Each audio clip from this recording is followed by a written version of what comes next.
what's your cluttery issues? Yes. So we've been dating for a couple of years and we live together now. So I hold on to a bunch of things that I really don't need, like a lot of electronics. I have a first generation iPod with the wires and doesn't even work. Yes. And all those things seem to bother him a little bit.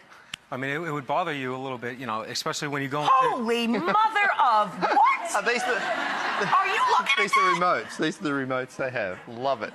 Okay, you have a first generation iPhone, but you clearly have a 12th generation cable box. Dude, what are you doing with those? I don't know. I just hold on to all of them, like in case we have kids one day, maybe we'll want to show them the old technology or something.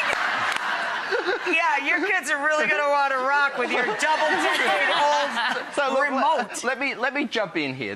This is a classic case of I might need it one day clutter. The first thing you have to do is to let go of the things you are never going to use. And I know that may sound tough, but this is really holding you back. And if it's causing problems in your relationship, today's the day to jump on that. So this is actually what I do in my own home.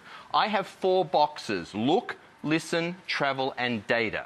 And you need to sort each of those pieces into the boxes. So look would be the remotes that you want to hold on to. Listen would be current items that work with cell phones and so on. And then travel, any travel items, for example. Like adapters. And so on. And data, any flash drives, that kind of thing. 1, it forces you to set a limit.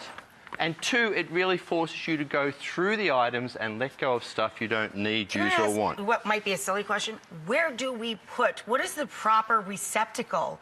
Like, do you take old phones back to the vendor? Do you give them to a special place? I mean, like batteries, you're not supposed to throw away batteries, right? Recycle batteries, and generally if you simply Google batteries and recycle, you'll find someone in your location. Okay. Cell phones. Women's shelters and places like that love to use cell phones. Cool. That's a good idea. And so you should really pass them on to people who will use Pay them. forward now, not 20 years from now. Exactly. Okay. Now, in terms of cords, any cords you're going to keep, make sure that they're cords that work with the items you're holding on to, and throw labels on them. A simple piece of painter's tape and a Sharpie, label them, and really know where they're going to. And then for the things you're going to hold on to, there are some simple questions that you should follow. And so, do I use this? Like, be honest about that. Do I use this? How long has it been since I've used it? If it's longer than a year, it's time to let it go. Okay. Will I use it again and within a reasonable amount of time? And finally,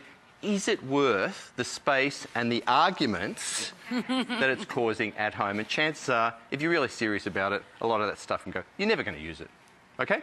Good. Yay. Thank you.